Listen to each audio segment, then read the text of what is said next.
Boa noite, gente boa, Papo Dinâmico no ar, mais uma edição do nosso programa que também você pode acompanhar nas redes sociais, no canal da PUC TV Goiás, no YouTube e também do programa Papo Dinâmico e lá no perfil do programa Papo Dinâmico no Facebook, no Twitter, no Instagram. Hoje nós vamos falar da luta, da participação das mulheres, da participação política das mulheres, especialmente tendo em vista aumentar a participação das mulheres na composição dos parlamentos brasileiros. Nós temos o Parlamento Nacional, que é a Câmara dos Deputados e o Senado, mas também tem as Assembleias Legislativas e as Câmaras Municipais. Aliás, próximo ano, será a vez aí da escolha do sufrágio para a gente escolher as representações nas câmaras municipais.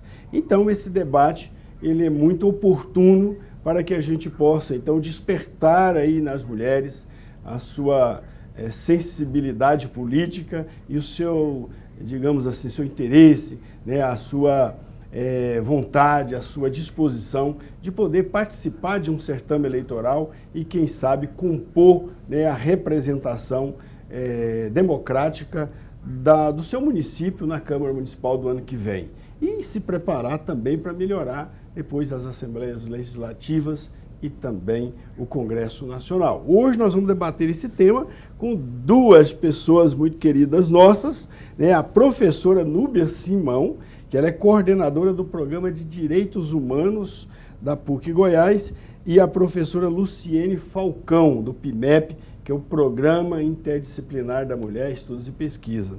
Obrigado, professora. Sejam muito bem-vindos aqui, professora Luciene. Seja bem-vinda, boa noite. Obrigada, boa noite. Núbia, mais uma vez, um grande prazer recebê-la aqui. Nosso abraço, boa noite, seja bem-vinda. Obrigada, professor. Agradeço o convite mais uma vez.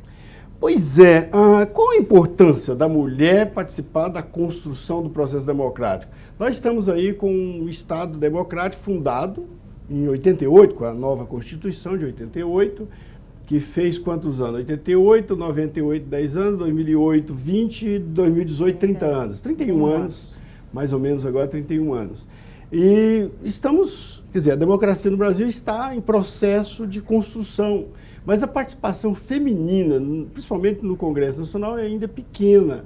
Como a gente viu aí, o Brasil está em penúltimo lugar. Em 180 países, 187 países, o Brasil é o penúltimo em participação feminina no Congresso Nacional. Como é que vocês veem isso?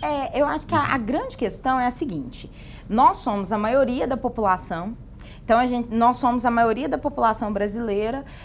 Hoje, as mulheres têm dados, os dados comprovam que nós temos mais de 60% de casas hoje no Brasil sendo sustentadas por mulheres. Então, a mulher está à frente no mercado de trabalho, está à frente em casa, mas não está na política. Não está participando das decisões que vão conduzir a vida dela, ou a vida da família dela. Muitas vezes, esse papel de liderança, ele está ficando muito assim, a serviço de alguém. E ele não está ficando, de fato, a serviço de uma comunidade que busca diversidade, A mulher, é muito importante a participação feminina para a gente pensar em possibilidades de diversidade.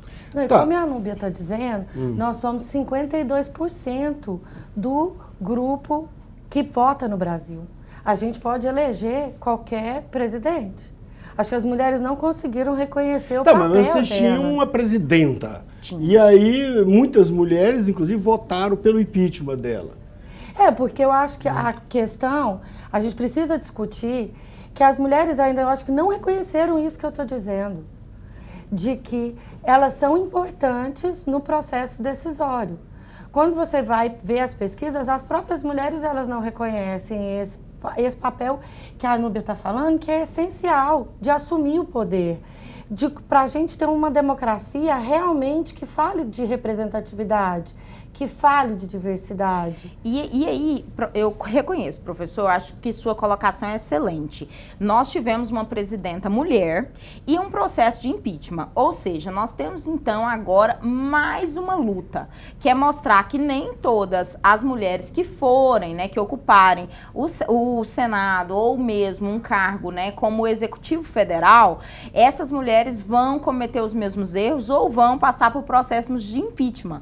Então, isso vai ser um grande desafio, porque dentro de uma história marcada pelos homens comandando, e aí nós tivemos uma história de impeachment anterior, que foi o presidente Collor também, muito marcante, né, no Brasil, mas nós tivemos um impeachment de uma mulher. E isso causa, sim, uma marca social profunda, inclusive no senso comum, na discussão das pessoas. Colocamos uma mulher lá e a mulher não deu conta. Vocês acham que o fator da Dilma Rousseff ser mulher pesou muito na decisão do Congresso em ele impor um impeachment?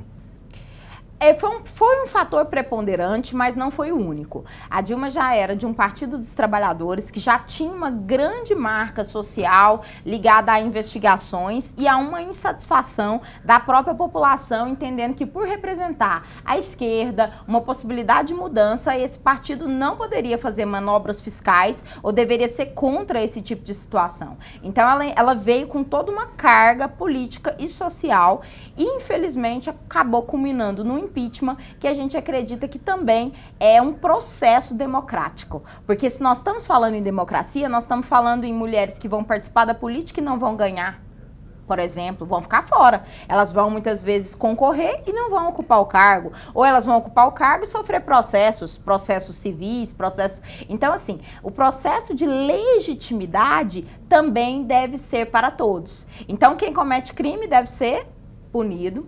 Sim. E deve ser exemplarmente, inclusive, porque nós vivemos uma sociedade que ainda lida com os processos de corrupção de forma muito branda. Pois é, mas fala muito assim, Luciana, você vai falar... Mas independente, eu acho que da política, a cobrança para o mercado de trabalho em relação às mulheres, ela é maior.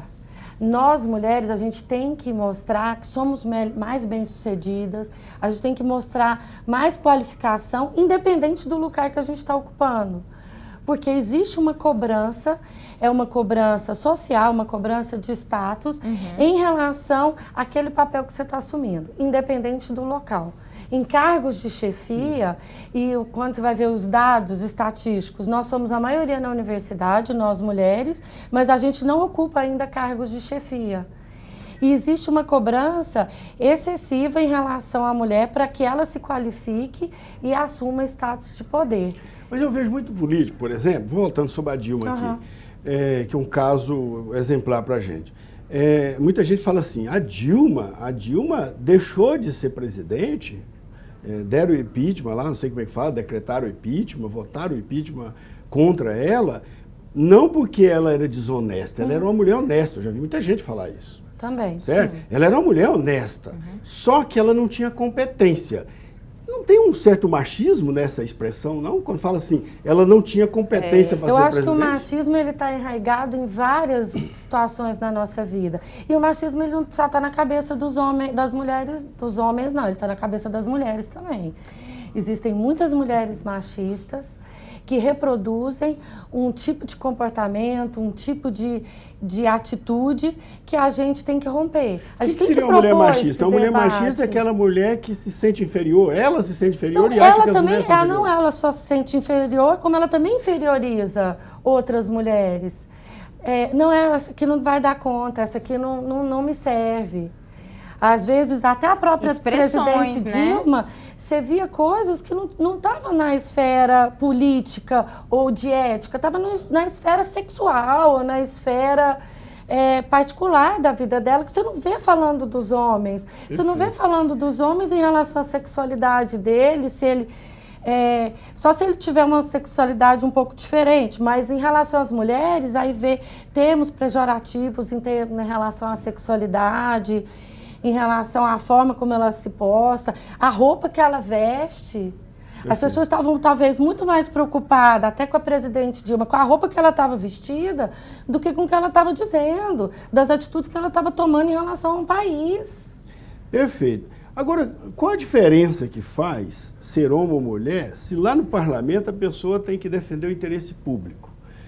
Qual a diferença que faz? Quer dizer, na verdade, por que a mulher no parlamento qualificaria o processo parlamentar? Como é? Professor, eu volto à questão que nós somos a maioria da população brasileira. Então, se eu estou defendendo o público e sou parte do público, eu tenho que entender que hoje eu trabalho para, muitas vezes, equalizar uma sociedade de intensas desigualdades e desigualdades de gênero. Eu não sei se o senhor teve acesso a esses dados, mas ontem foram publicados alguns dados assustadores em relação a estupros de mulheres. Então, em 2018, infelizmente, nós temos dados de aumento do número de estupros registrados, né? Porque é o que a gente tem.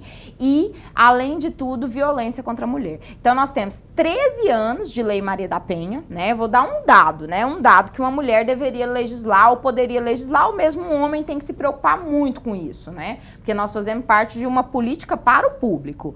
Nós estamos com 13 anos de Lei Maria da Penha.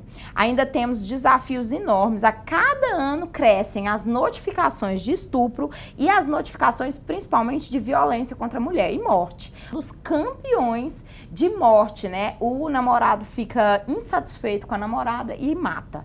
Então, assim, esse legislador, ele precisa entender que eu preciso aproximar da realidade. E o que está acontecendo na realidade? Eu tenho desemprego estrutural, ou seja, as pessoas não estão conseguindo emprego com carteira assinada e nenhum tipo de emprego, muitas vezes. Essa pessoa, essa mulher, ela está indo para a rua, ela está indo vender produtos na rua, ela está sustentando uma família inteira. Muitas vezes ela não está tendo como fazer exames preventivos e isso é um grande problema de saúde pública. Então, a mulher, ela tem realmente uma série de políticas públicas que devem ser direcionadas à mulher, para ela poder se emancipar e, principalmente, um resgate histórico. Porque nós vivemos e a gente vem de uma história de exclusão das mulheres, né? E muito a mulher entrando muito no cenário por interesses econômicos. Então, essa mulher, ela desponta no cenário muito mais para trabalhar, muito mais como um instrumento do capital. E isso a gente precisa resgatar, precisa entender que a mulher, ela tem um papel fundamental na política porque ela é parte de uma sociedade. E as mulheres devem ser uma pauta pública. Nós temos que ser uma pauta pública, porque o que acontece conosco é diferente do que acontece com os homens, infelizmente ou felizmente. Eu vejo também que eu acho que o parlamento, ele tem que ser uma representação do povo e que diga da diversidade desse povo.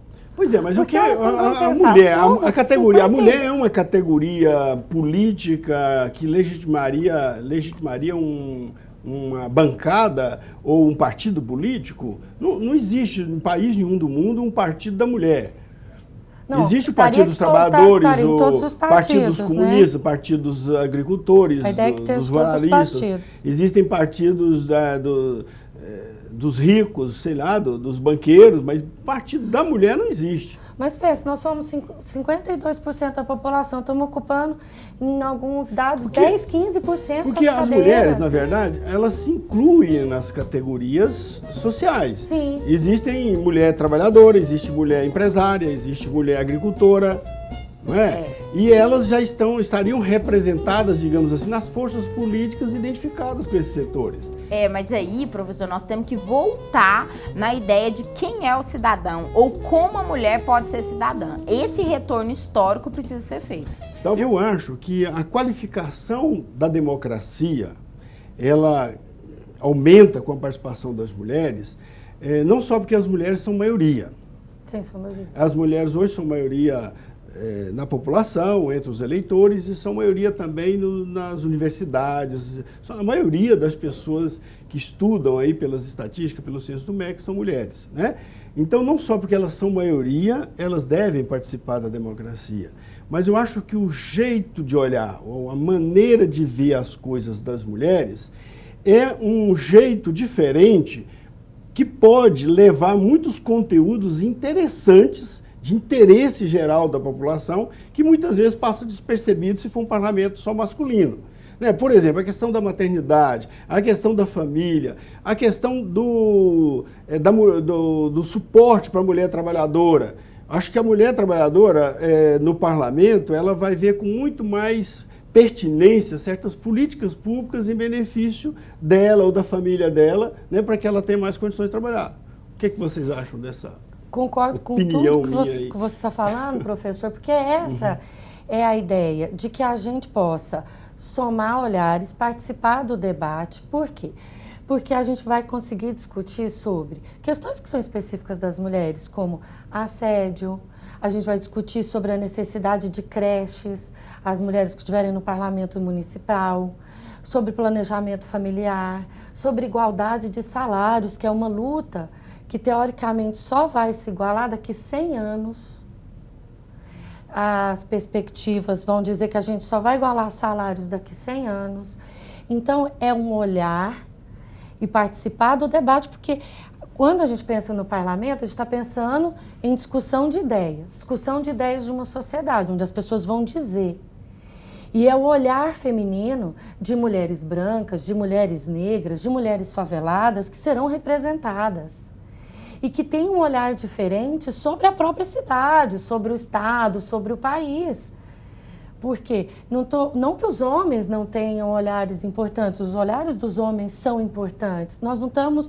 A ideia não é diminuir os homens, é a gente poder participar do debate, é podermos ser ouvidas também. Como, por exemplo, demolir a ideia que muitos empresários, muitos homens, empresários ou políticos, executivos têm, de que a mulher ela não consegue competir com os homens porque ela tem que cuidar da maternidade, ela tem que cuidar dos filhos, certo? E isso faz com que ela tenha menos disponibilidade para se concentrar no seu trabalho profissional ou na sua atuação política e tal. Como demolir essa ideia, esse preconceito, digamos assim, que muita gente tem na nossa sociedade? Acho que aos poucos, né, Núbia? Não é uma coisa que a gente... Mas a gente precisa de políticas públicas. Sim. A gente precisa de políticas públicas para que essa mulher saia para o mercado de trabalho e saiba que o filho dela está sendo bem cuidado numa creche. Que seja bem cuidado e que tenha uma rede de apoio. E que os homens também assumam seus papéis dentro de uma casa onde a gente sabe que os homens também, hoje em dia, eles precisam de dividir despesas, precisam dividir papéis. Mas eu acho que é um caminho, que é isso que a gente está propondo aqui, nossas reflexões, né? Que eu acho que é um caminho que a gente vai caminhando. Assim, como que a gente desmonta isso, professor? Exatamente entendendo que o homem tem direito de ser pai. Dos exemplos que a gente tem, que dão mais certo no mundo, por exemplo, são os Países Baixos. O que acontece nos Países Baixos hoje? Tem uma licença maternidade de 2 anos. Países Baixos são os países da Europa, ali, Holanda, Dinamarca. Isso. Principalmente na Dinamarca. O que acontece lá hoje? A gente tem na Suécia, por exemplo, a gente tem uma licença maternidade estendida de 2 anos. E aí o pai e a mãe escolhem. E em geral, lá, o que tem acontecido? Os homens têm querido estar com os filhos. Não por serem incompetentes para voltar para o mercado, mas pelo direito de ser pai. Então, quando eu olho a mulher mal no mercado por ela ser mãe, eu, na verdade, estou excluindo também do homem o direito de ser pai. Porque ele, às vezes, mascara um desejo de estar com a criança, de cuidar da criança, e a gente vai criando uma sociedade machista. Porque isso aí reproduz uma ideia de que o homem não tem sentimento, ou ele pode ter quantos filhos for, que a vida dele continua normalmente, como se ele não fosse um ser de vínculos afetivos complexos e se ele não quisesse também ter vínculos com seus filhos e cuidar dos filhos e disponibilizar tempo para eles. Isso aí uma tese me pareceu interessante. A tese que você está defendendo, se eu entendi bem, é o seguinte: essa vinculação que tradicionalmente se tem no Brasil, da mulher à família, à maternidade, é uma vinculação cultural e não natural. Quer dizer, isso pode ser mudado. Se é cultural, porque pode ser mudado. Significa, numa evolução, num aperfeiçoamento da democracia, nós poderíamos, então, evoluir para um estágio em que os homens compartilhariam com as mulheres os cuidados domésticos, de família e das coisas domésticas, tanto quanto a mulher. Né? Haveria esse equilíbrio justamente para haver um equilíbrio na participação social, na participação política. E a mulher assumiria, sairia do mundo privado, dividiria o mundo privado e assumiria também um espaço público. Um espaço público que até então está reservado para os homens, aqui no nosso país. E a mulher assumiria um espaço público de debate. Entendi. Veja bem, aqui no Brasil nós temos o que? Atualmente uma participação ínfima das mulheres no Parlamento Nacional. Não sei se tem alguma Câmara Municipal, alguma Assembleia Legislativa. Só para corroborar com a ideia, existem 28% dos municípios goianos que não tem uma vereadora mulher. Nenhuma. Então, nenhuma. Não tem nenhuma mulher. Nos parlamentos municipais a situação é pior, então. Aparecida de Goiânia, que é uma das cidades... Eu moro lá em Aparecida. É uma cidade que faz parte do entorno, uma importante cidade aqui do nosso entorno, não tem uma mulher vereadora. O Brasil está atrás da Arábia Saudita, que tem 20,3% das mulheres no parlamento. A Arábia Saudita, que é um país extremamente machista, que a mulher há pouco tempo não podia entrar em estádio de futebol e ainda hoje usa burca, né? Isso. E lá tem mais mulheres no parlamento que aqui no Brasil, segundo os dados que a produção me passou. Estamos atrás de Ruanda. Ruanda é a líder, que tem 61,3% de mulheres no parlamento. Nós estamos perdendo aqui para a Bolívia, que aqui do lado tem 53,1% de participação de mulheres, e Cuba, que tem 48,9%. E o México também está na nossa frente. Aliás, os 3 países das Américas que estão na frente de todos os países, lideram aí, são esses países aí, Bolívia, Cuba e México. Mas, na verdade, professor, é uma ideia do que é democracia e do que é cidadania.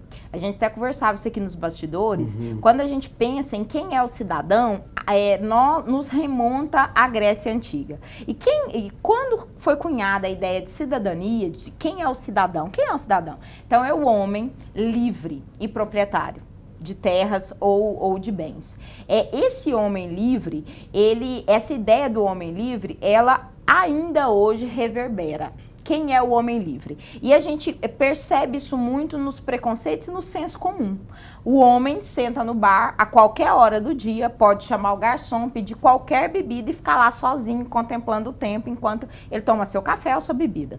Se uma mulher senta num bar sozinha, ainda hoje levanta-se uma hipótese sobre sexualidade duvidosa dela. Isso para dizer apenas um exemplo. Mas nos concentrando na ideia de quem é o cidadão, a ideia de cidadania lá da Grécia, que hoje chega para nós como uma representação ainda de ideal democrático. Então a gente precisa construir um ideal democrático, mudando a concepção de que cidadãos são homens livres proprietários. Cidadãos somos nós, mulheres. Então, as cidadãs, né, nós precisamos construir uma ideia de cidadania para as mulheres. As mulheres precisam estar no parlamento porque isso é na verdade, um resgate histórico. Quando a gente fala de resgate histórico, nós estamos falando de um resgate milenar. E não é só brasileiro, é um resgate mundial. Tá? Nós precisamos mundialmente entender que a participação da mulher na política, uma mulher presidente de uma grande nação,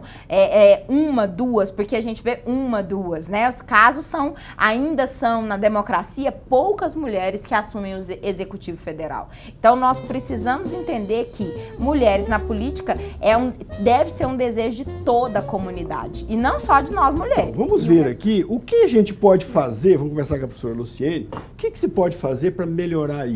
Eu queria comentar que existe um agravante, né? Porque existe a lei dos 30% de candidatas. E para receber o fundo eleitoral e para cumprir a lei, vários partidos escolhem mulheres. A lei parece que assim, 40% de candidatas tem que ser mulheres e 30% do fundo partidário tem que ser para candidatura feminina. Mas o que a gente tem visto é o quê? Que aí, para cumprir a lei, vários partidos escolhem mulheres que não têm o desejo de seguir uma carreira política, não têm um preparo para isso e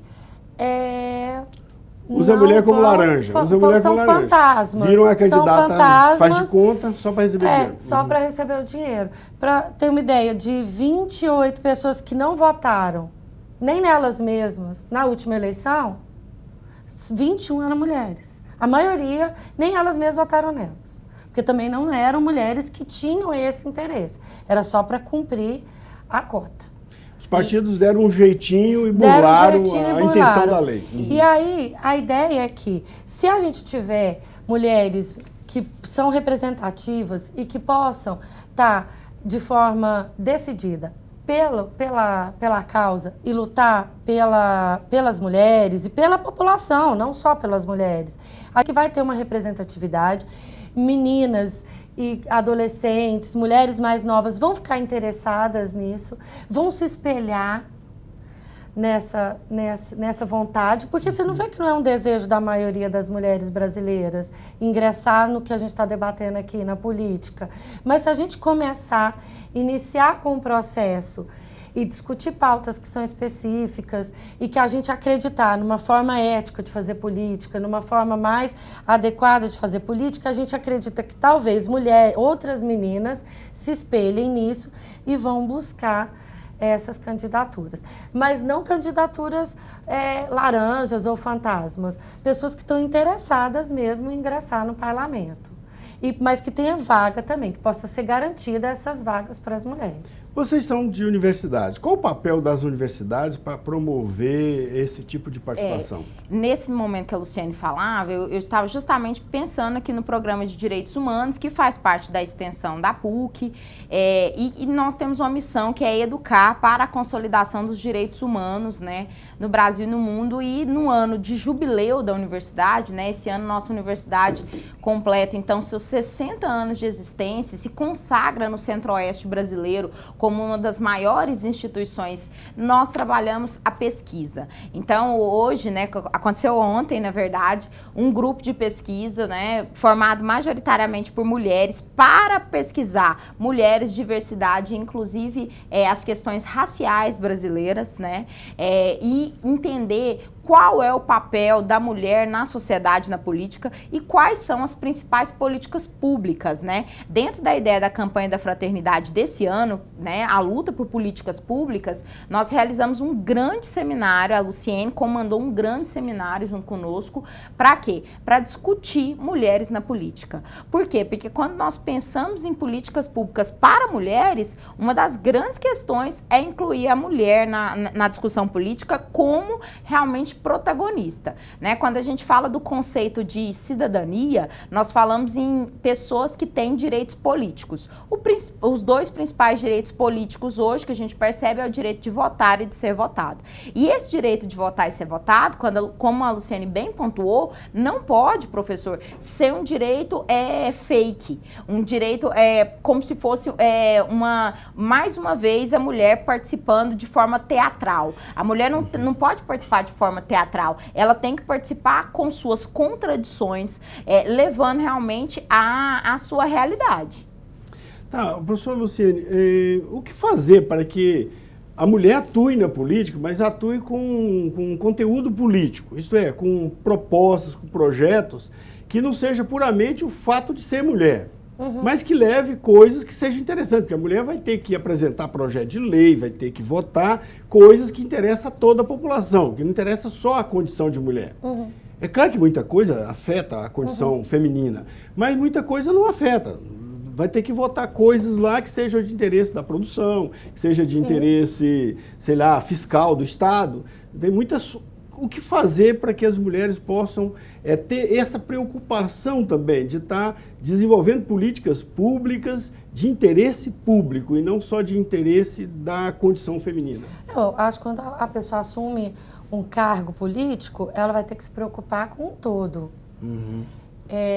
Eu fico pensando, quando eu vinha para cá, eu fiquei me questionando, será que as mulheres estão preparadas para o mundo político? O que seria isso? Mas eu fiquei pensando também, será que os homens também estão preparados para o mundo político? E a gente precisa ter um preparo, Mas a partir do momento que eu acho que tiver visibilidade, acho que a gente caminha onde as pessoas possam se preparar e possam preparar não só para a pauta das mulheres, que possam fazer o parlamento acontecer de forma ética e responsável, que possa participar do debate, que possa somar um olhar diferente. Sim. Porque são olhares que são diferentes para o mesmo fenômeno. A cidade, a comunidade, o Estado, as políticas públicas. A violência. E que vai mediar esse debate. Né? Imagina que você seja candidata a vereadora o ano que vem. Se você aparecer na televisão e falar, olha, vota em mim porque eu sou mulher, então vocês que são mulheres, votem em mim porque eu sou mulher.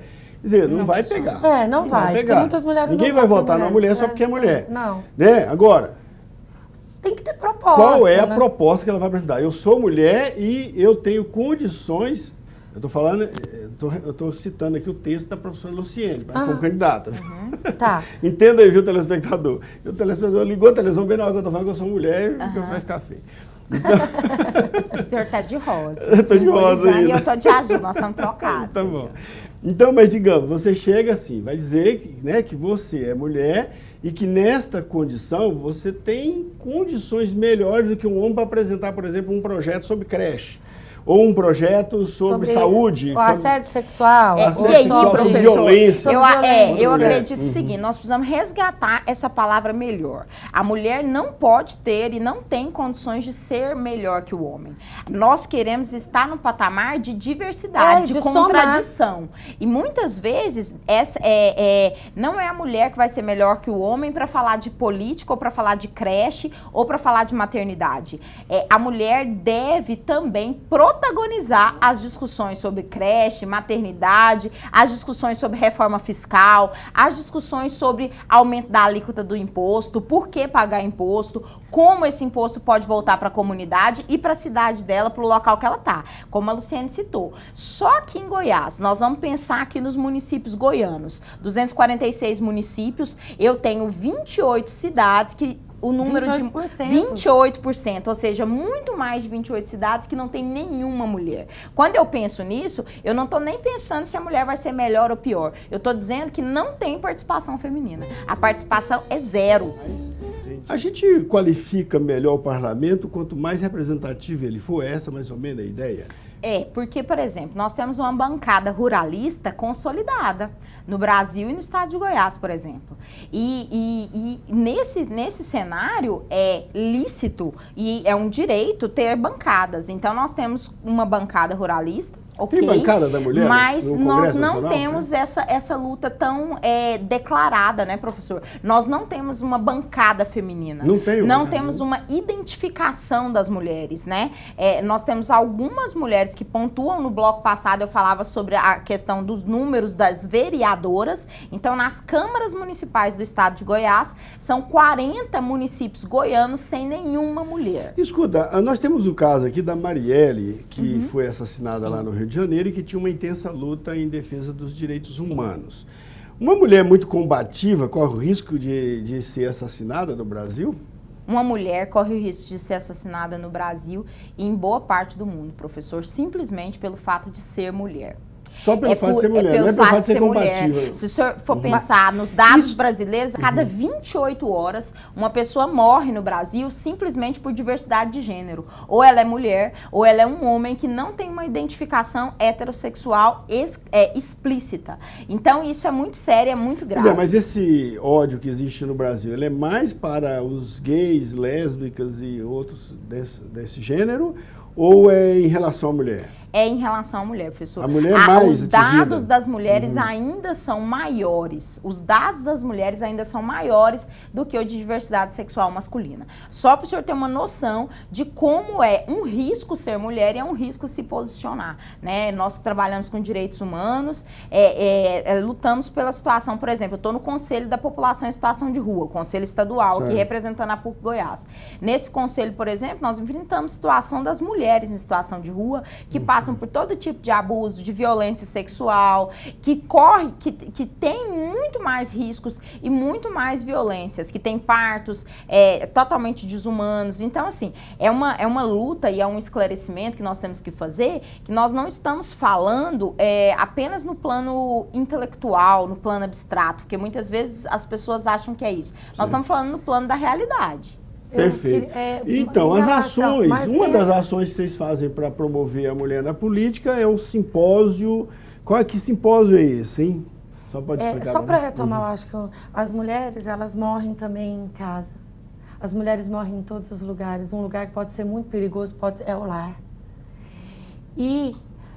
Porque a violência doméstica é alarmante. E uma mulher combativa como a Marielle, ela fere provavelmente um estereótipo de mulher que é esperado para as mulheres na nossa sociedade. Uma mulher que ela fica em casa e que ela não combata desigualdades. Infelizmente é essa a realidade. Mas, então, as mulheres sofrem violência em todos os lugares. É isso, a gente tem que promover uma sociedade mais igualitária, porque quando a gente pensa na violência contra a mulher, eu acho que sofrem homens e sofrem as mulheres. Sim, sofrem as crianças. Nós já fizemos um programa aqui especificamente sobre violência contra a mulher, né? Nós não insistimos muito nesse assunto hoje, porque o assunto era a participação política da mulher na... Então, a gente queria aproveitar e convidar as pessoas... Vocês vão participar de um simpósio. Onde vai acontecer esse simpósio? A PUC Goiás, na verdade, apoia, né, o segundo simpósio, a importância da participação da mulher na política. Okay. Esse simpósio é um simpósio que congrega a sociedade civil organizada do estado de Goiás. Então, a PUC é uma das parceiras apoiadoras do simpósio e a ideia é fazer um grande dia de debates, levar realmente esse debate que nós estamos tendo. Vai ser só uma manhã. Uma manhã, na verdade, ela vai começar às 8 horas da manhã. E vai até... lá no Centro de Convenções da UFG. Ok. Que dia que é? Dia 26 de setembro. Próximo dia 26 agora. Agora, às 8 horas, a gente vai começar, vai terminar 1h30 da tarde. A ideia é convidar toda a comunidade acadêmica, toda a sociedade para participar desse debate. Tem várias pessoas ilustres que vão palestrar nesse evento. Quais são essas pessoas? Vai estar a Procuradora-Geral da República, Raquel Dodge. Raquel Dodge, vai estar a Carmen Lúcia, ministra do STF. Presidente do Supremo. Tá vendo? Vocês falam que as mulheres não têm participação, mas a Carmen Lúcia foi presidente do Supremo. Presidente de um dos poderes. Isso, nós temos nós temos a nossa pró-reitora. E ela não sofreu impeachment. Sim, não, e é uma mulher de conduta ilibada, né? A doutora Carmen Lúcia, na verdade, é um grande exemplo quando você pensa na conduta da mulher. E da PUC nós temos a professora, nossa pró-reitora, a professora Márcia Alencar, que vai também participar como palestrante. A professora Sueli Amado, que vai participar também como palestrante, falando a respeito da diversidade, da questão do trabalho da extensão da PUC, que é um dos trabalhos ícones hoje. Quando eu falo de extensão no Brasil e no mundo, a Pontifícia Universidade Católica de Goiás é hoje uma das instituições referência. Por quê? Porque realmente não fazemos uma extensão para ganhar números no MEC. A nossa extensão é realmente uma extensão de mudança social, perfeito, transformação. A senhora falava em off... uma filósofa francesa, que é uma referência mundial, que vai estar nesse simpósio do dia 26. A gente vai ter desembargadoras, deputadas federais, deputadas estaduais. Você falou do senador também. Porque é um projeto de lei, ele chama Luiz do Carmo. Senador de Goiás? Luiz do Carmo? Eu não conheço. Ele é senador de Goiás. É um projeto de lei dele que visa garantir as vagas de 30% do parlamento para as mulheres. Ou seja, tem a eleição... Se não for preenchida, é a cota das mulheres, aqueles 30%. Só vai ser preenchido se for mulher. Tem eleição. Aí eu tenho o número de votos, por eu ser mulher, eu assumo essa vaga. E depois vem o segundo homem, depois uma mulher, depois um homem, até completar as 30% de mulheres. Okay. Se tiver 2 vagas, para senador, vamos supor, tem 2 vagas. Uma vaga já é garantida para as mulheres. É um projeto de lei que vai ser a busca de visibilidade nesse dia 26, né? Ok, e quem quiser participar desse simpósio, o que ele tem que fazer? Se inscrever, eu vou te passar um número site? Aqui. Não, tem um número também que as pessoas podem ligar, é o 3636 5961. Esse número, as pessoas podem fazer a inscrição pelo número, por esse telefone.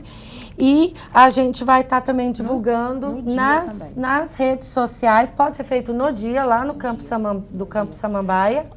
Perfeito. Lá no dia, as pessoas vão no dia 26, na parte da manhã, chega lá, se inscreve. E o convite é para homens, mulheres, quem for filho, mãe, quem tiver mãe, quem tiver irmã, prima, que tiver com vontade de participar. Está todo mundo convidado. Agora, além do simpósio, uma forma de participar também é cobrar mais dos partidos políticos. Os partidos têm obrigação de dar formação política, né? Sim. Os partidos, eles recebem o fundo partidário para gastar com formação política. Mas muitos dão um jeitinho e não gastam, né? Deveria haver uma cobrança maior das... E isso que o senhor falou, professor, é fundamental. Porque, assim, na verdade, as mulheres devem se interessar por todas as questões relativas ao fundo partidário, né? O uso do dinheiro público é o interesse, deve ser o interesse de toda a comunidade, principalmente das mulheres. Porque boa parte, 30% desse fundo, por exemplo, nas campanhas, está vindo para sustentar as campanhas das mulheres. E o que a gente tem visto, infelizmente, são campanhas fake, né? São campanhas que são feitas num formato muito parecido com o laranja, que esse dinheiro é desviado para um homem. E a própria mulher nem vota nela. Para o senhor ter a comprovação de que realmente ela não tinha nenhuma intenção de se candidatar. Perfeito.